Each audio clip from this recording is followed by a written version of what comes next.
तो नेक्स्ट है हमारा band diagram in insulators.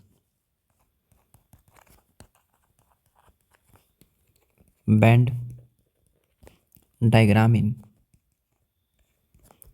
Insulators. तो बात करते हैं कि जो इंसुलेटर्स होते हैं उनके अंदर बैंड डायग्राम कैसे बनते हैं, इनके बारे में चर्चा करते हैं। तो सबसे पहले बात करते हैं, देखिएगा यहाँ पे कि यहाँ पर जो बैंड डायग्राम है इंसुलेटर्स के अंदर वो कैसे बनते हैं, इसके बारे में थोड़ा सा देख लेते हैं। ठीक है, चलिए बढ़िया से समझिएगा।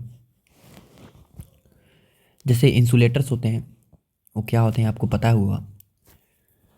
जैसे इंसुलेटर्स के अंदर जो बैंड डायग्राम होते हैं वो इस तरह के होते हैं कि ये होता है हमारा और एक ऐसे होता है। ये होता है हमारा बैलेंस बैंड। ठीक है, इसमें बहुत सारे बैलेंस इलेक्ट्रॉन पाए जाते हैं, वैसे बहुत सारा एनर्जी लेवल्स पॉसिबल होता है ऐसे। ठीक है, ऐसे बहुत सारे ऐसे एनर्जी लेवल पॉसिबल है बैलेंस बैंड के अंदर। और इसके अंदर जो इलेक्ट्रॉन्स होते हैं बाउंडेड होते हैं न्यूक्लियस के द्वारा। ठीक है, वो एक ही एटम के इन्फ्लुएंस में होंगे। ठीक है ना, जिन जिन जो भी इलेक्ट्रॉन जो होंगे वो जिन एटम के अंदर होंगे उन्हीं के इन्फ्लुएंस में होंगे। तो ये हमारा बैलेंस बैंड है और ये जो बिल्कुल कंप्लीटली फिल्ड है और दिस इज कंडक्शन बैंड या इम्पटी बैंड या कंडक्शन बैंड इसका बोल सकते हैं, इम्पटी बैंड। अब देखिए यहाँ पर एक इलेक्ट्रॉन्स है, यहाँ पे एक इलेक्ट्रॉन वो ऐसे है। कंडक्शन बैंड जो होता है वो बिल्कुल इम्पटी होता है इंसुलेटर के केस में, और बैलेंस बैंड भरा होता है। लेकिन बैलेंस बैंड भरने से क्या फ़ायदा, जिसमें इलेक्ट्रॉन जो है बाउंडेड हो न्यूक्लियस के द्वारा। तो इसके बीच में एक एनर्जी का गैप होता है बैलेंस बैंड और कंडक्शन बैंड के बीच। लेकिन कंडक्टर के अंदर आपको हम दिखाए थे मेटल्स के, जो हम अभी एनर्जी डायग्राम बनाए थे, तो बताया गया था कि कंडक्शन बैंड और बैलेंस बैंड के बीच में एनर्जी का उतना ज़्यादा गैप नहीं होता है, एनर्जी डिफरेंस नहीं ज़्यादा होता है। जिसमें थोड़ा सा भी थर्मल एजिटेशन के कारण जो है इलेक्ट्रॉन वो कंडक्शन बैंड से बैलेंस बैंड में और बैलेंस बैंड से कंडक्शन बैंड में इजीली फ्लो कर सकते हैं, जिसकी वजह से वहाँ पे इलेक्ट्रॉन की संख्या बहुत ज़्यादा थी, फ्री इलेक्ट्रॉन्स की, और इसलिए कंडक्टिविटी वहाँ पे बहुत ज़्यादा हाई था। लेकिन यहाँ पे बैलेंस बैंड और कंडक्शन बैंड के बीच में एनर्जी गैप जो होता है उसको हम लोग नाम देते हैं फॉरबिडन एनर्जी गैप। इसके बीच में जो एनर्जी गैप होता है दिस इज नॉन एज जो डेल्टा ई जी, वो लगभग 5 इलेक्ट्रॉन वोल्ट का होता है। ठीक है, 5 इलेक्ट्रॉन वोल्ट का। ठीक है ना, सॉरी 5 इलेक्ट्रॉन वोल्ट से ज़्यादा होता है। 5 इलेक्ट्रॉन वोल्ट से क्या होता है ऐसे ज़्यादा, 5 इलेक्ट्रॉन वोल्ट से क्या होता है ज़्यादा। तो ये जो फॉरबिडन एनर्जी गैप है डेल्टा ई जी, इनको हम लोग नाम देते हैं delta E G. This is called forbidden energy gap, forbidden energy gap, forbidden energy gap, या इन्हीं को नाम देते हैं हम लोग Fermi energy gap, Fermi energy gap, Fermi energy gap. तो ये होता क्या है, तो ये जो है बेसिकली वो एनर्जी में गैप होता है किसके बीच में, तो ये हमारा ये वाला बैलेंस बैंड का मैक्सिमम एनर्जी लेवल, और ये हमारा कंडक्शन बैंड का maximum energy level, lower energy level sorry. ये हमारा है बैलेंस बैंड का मैक्सिमम एनर्जी लेवल, और ये हमारा है कंडक्शन बैंड का लोअर एनर्जी लेवल। तो बैलेंस बैंड और बैलेंस बैंड के मैक्सिमम एनर्जी लेवल और कंडक्शन बैंड के लोअर एनर्जी लेवल के बीच के डिफरेंस को हम लोग फॉरबिडन एनर्जी गैप बोलते हैं, या फर्मी एनर्जी गैप, या बैंड गैप भी कहीं पे लिखा रहता है। This is called band gap. तो इस चीज़ को हम डिफाइन कर सकते हैं ऐसे कि this is the difference between minimum energy level of conduction band and maximum energy level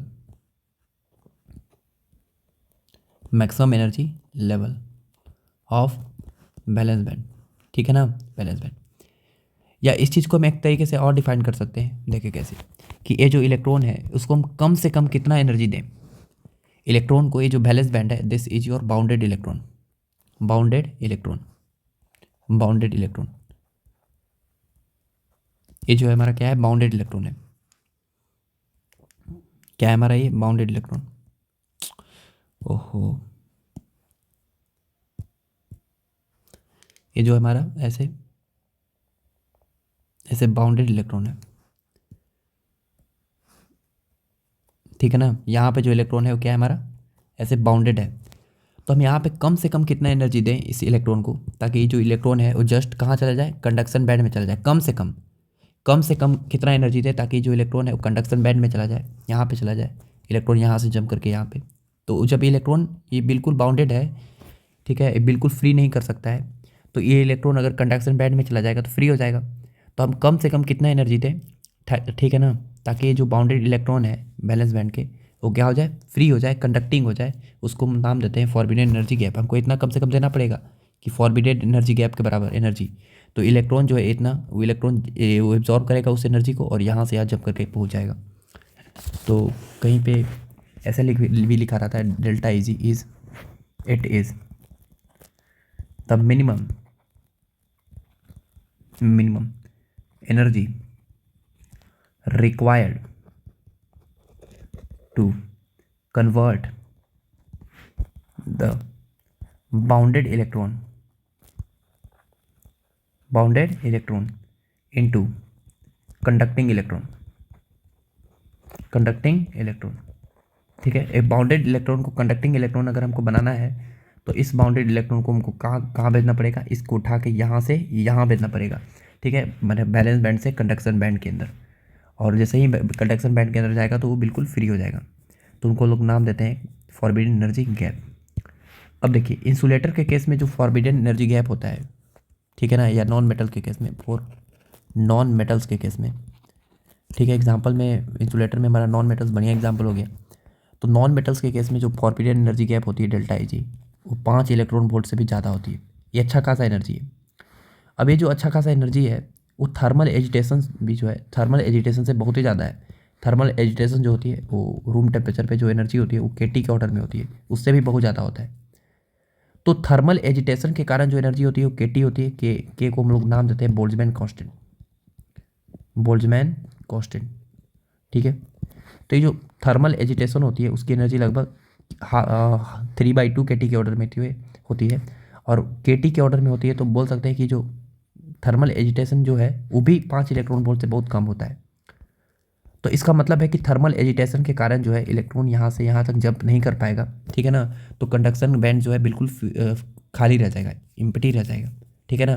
conduction band के अंदर इलेक्ट्रॉन होंगे ही नहीं, क्योंकि ये जो एनर्जी है 5 इलेक्ट्रॉन वोल्ट वो बहुत ज़्यादा है, ठीक है। थर्मल एजिटेशन उतना जो है उसको एनर्जी प्रोवाइड नहीं कर पाएगा, ताकि जो इलेक्ट्रॉन वो बैलेंस बैंड से उठ के कहाँ चला जाए, कंडक्शन बैंड में। तो इसलिए जो है यहाँ पे जो नॉन मेटल्स होते हैं उनके अंदर जो कंडक्शन बैंड होती है उनके अंदर फ्री इलेक्ट्रॉन की संख्या बहुत ही क्या होती है, कम होती है, ठीक है। उनकी कंडक्टिविटी बहुत ही कम होती है और रेजिस्टिविटी बहुत ही क्या होती है, हाई होती है। तो इस चीज़ को लिख देते हैं कि even thermal agitation of electron can not provide this high energy greater than 5 electron volt, ठीक है ना। सो electrons remain in balance band, ठीक है, बैलेंस बैंड में ही रह जाता है, समझ गया ना।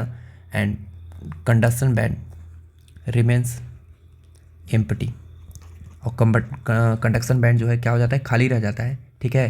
कंडक्शन बैंड में कोई फ्री इलेक्ट्रॉन्स होंगे ही नहीं, नो फ्री इलेक्ट्रॉन्स होंगे ही नहीं, निग्लिजिबल नंबर ऑफ इलेक्ट्रॉन्स होंगे, ठीक है।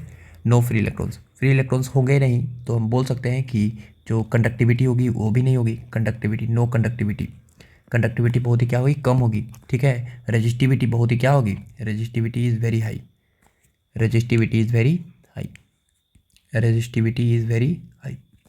समझ गया ना, रेजिस्टिविटी इज़ वेरी हाई। तो वही तो हम बोलना चाह रहे थे कि जो इंसुलेटर्स होते हैं वो कंडक्ट नहीं करते इलेक्ट्रिसिटी, ठीक है ना। कौन करते हैं इलेक्ट्रिसिटी कंडक्ट, तो ऑफकोर्स कंडक्टर करते हैं, क्योंकि कंडक्टर के अंदर जो बैलेंस बैंड और कंडक्शन बैंड होता है वो ओवरलैप कर जाता है, इलेक्ट्रॉन इजीली बैलेंस बैंड से कंडक्शन बैंड और कंडक्शन बैंड से बैलेंस बैंड में आ जाते हैं। लेकिन ये जो हमारा इंसुलेटर्स है, इंसुलेटर्स के बीच में जो एनर्जी गैप है, ठीक है, वो 5 इलेक्ट्रॉन वोल्ट से भी ज़्यादा होता है, जिसको हम लोग फॉरबिडन एनर्जी गैप बोलते हैं। और इतना एनर्जी जो है वो हमारा थर्मल एजिटेशन, जो इलेक्ट्रॉन के थर्मल एजिटेशन के कारण, जो रैंडम मोशन के कारण जो है इतना इलेक्ट्रॉन की एनर्जी नहीं प्रोवाइड हो पाती है, जिससे कि वो बैलेंस बैंड से कंडक्शन बैंड में चला जाए। तो इसलिए जो है इलेक्ट्रिसिटी कंडक्ट नहीं करते हैं, ठीक है। चलिए आगे चलते हैं।